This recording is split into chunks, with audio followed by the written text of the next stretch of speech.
Le Congo ne tombera jamais.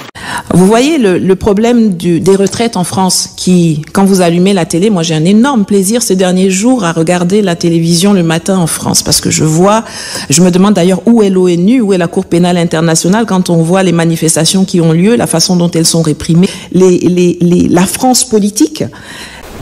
Sauvons l'Afrique.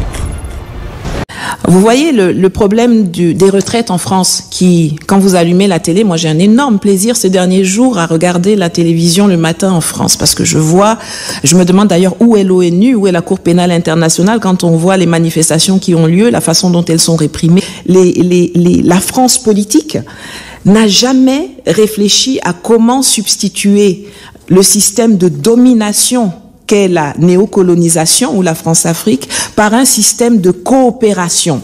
Les Anglais ont été beaucoup plus malins et se sont dit à un moment donné, bon, il faut changer quelque chose, on va essayer de faire de notre précaré un marché.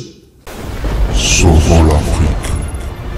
Un marché avec qui on va pouvoir échanger. Et c'est comme ça que l'Angleterre, puissance coloniale, vous la retrouvez aujourd'hui moins riche d'ailleurs que les États-Unis, que le Brésil, que l'Inde, que des endroits où ils ont été.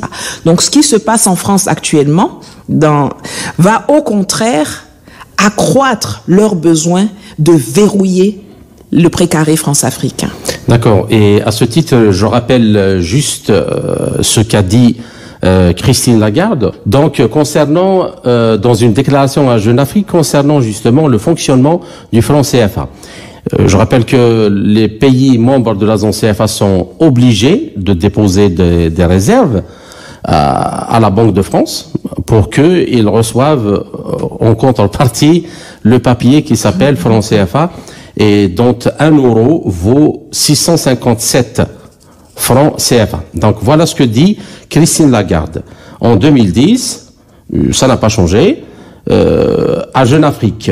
Historiquement, l'obligation était de 65%. Ce n'est pas vrai, c'était de 100%. Ça a changé après de 65%, mais elle est de 50% actuellement pour les deux zones économiques donc du franc CFA, l'Afrique centrale et l'Afrique de l'Ouest, depuis 2005. Sauvons l'Afrique. Donc, en contrepartie, il y a une garantie de convertibilité que l'on accepte d'honorer. Voilà, donc je laisse les auditeurs juger par eux-mêmes. Non, je voulais juste sur la garantie de convertibilité, c'est la plus grosse arnaque qui existe. En fait, elle n'est pas appliquée. Vous savez, la garantie de convertibilité, ça couvrait les cas de figure où je me lève, j'habite en Côte d'Ivoire, je me lève, je vais faire des achats à Dubaï, et puis je paye là-bas. Et je reviens et la Banque de France rachète donc les francs CFA que j'ai dépensés à Dubaï.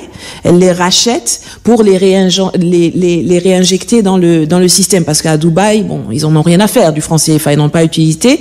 Donc la Banque de France doit les racheter. Sauf que lorsque la France a constaté que les Africains avaient découvert que c'était beaucoup plus intéressant de faire des achats en Asie plutôt que de venir dépenser des sommes doubles, triples, quadruples en Europe pour s'approvisionner, ils ont simplement arrêté d'exercer la garantie de convertibilité. Vous pouvez plus utiliser le franc CFA nulle part qu'en dehors de la zone CFA concernée, parce que vous prenez vos francs CFA BCEAO, vous n'allez pas acheter une baguette de pain ou une boule d'attiéké dans l'autre zone, hein, ça n'existe pas.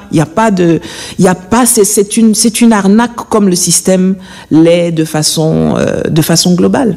Le franc CFA, c'était pour remplacer les pertes que les esclavagistes avaient à la fin de l'esclavage. Il fallait maintenant, Bonaparte disait, bon, j'ai mes esclavagistes, les grandes familles qui avaient des plantations et tout ça, l'esclavage est terminé, ils vont perdre des revenus puisque les esclaves seront libérés. Comment est-ce qu'on va faire? Écoutez, on va aller essayer de créer une banque qui va financer des choses et on a créé la Banque du Sénégal. Sauvons l'Afrique. À l'époque. C'est de là que sort le franc CFA. Hein. Si vous allez sur le site de la BCEAO, vous cliquez dans le tag Histoire, Et on vous raconte tout ça. C'est pas Nathalie qui se lève et puis qui invente. C'est leur propre histoire qu'ils écrivent. Le franc CFA, c'est un franc qui a été créé pour combler le déficit financier non pas des esclaves, mais des détenteurs d'esclaves qui ont perdu du business à la fin de l'esclavage. Dans le niveau culturel, là c'est encore pire parce que il y a le niveau culturel. Je vais prendre deux exemples, les musées et les médias. Les musées et l'éducation. Bon, l'éducation, alors c'est une catastrophe. C'est-à-dire que je trouve d'ailleurs que tous ceux qui aujourd'hui parlent contre ce système ou contribuent à démonter ce système, s'ils sont issus du système éducatif africain, ont beaucoup de mérite, parce que ce qu'on nous apprend à l'école n'a rien à voir avec la réalité historique que nous avons vécue, que nous avons traversée.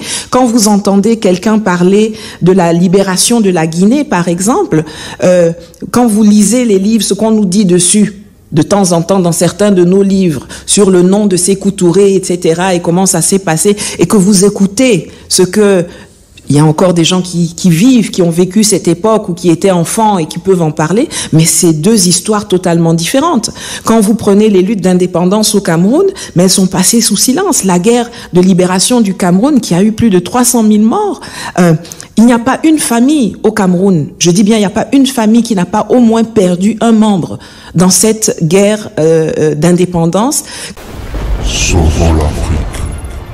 Quand Pierre Messmer venait sourire aux lèvres, recréer les camps ils appelaient ça les camps de regroupement au Cameroun pour ceux qui se battaient contre l'indépendance. C'était une formule peu... Non, il le disait même avec le sourire en disant on s'est inspiré des camps de concentration. Ouais. C'est pas moi qui dis, c'est lui qui dit, il y a des documentaires.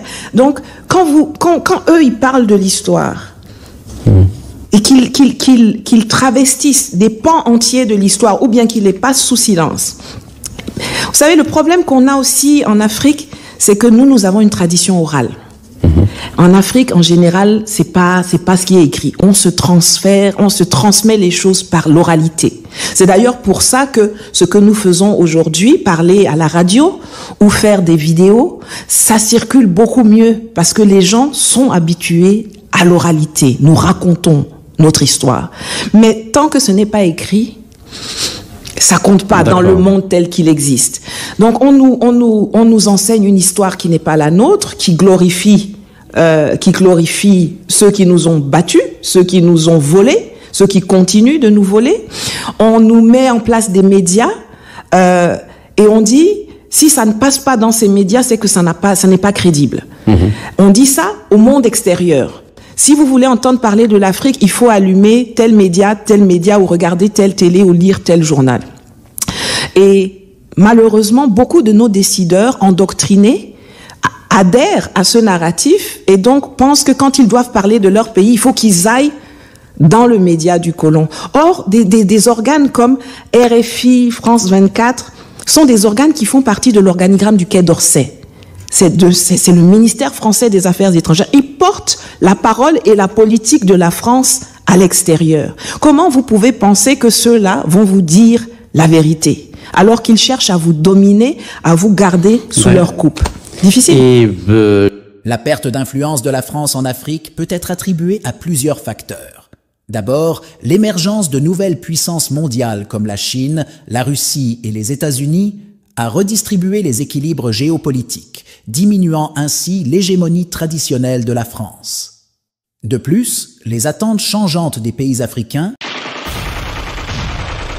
Le Congo ne tombera jamais, car la victoire du Congo dépend de l'Éternel, Dieu des armées, et à ses prophètes qui craignent l'Éternel, comme l'évangéliste Bishop John Israel Makiese, descendant de Fumu Kimbangu, Jean-Baptiste et 3e millénaire.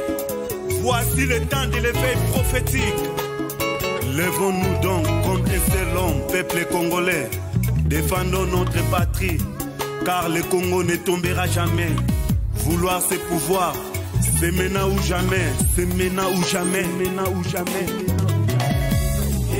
Yahweh, sunga peuple congolais, bitumbo tozobunda, Ezaya nzotote, Ezaya molimo. Archevêque Koutounou Fernando, Yahweh, sunga bishopé, John kese bitumbo azobunda eza nzoto te Pasteur Placide Jésus Mokpadiko Congolais telema bipai bisosa Isaac Mabaka l'étoile d'Afrique Tenons-nous la main dans la main Congolais Pona mboka na yo bunda Loba non Congo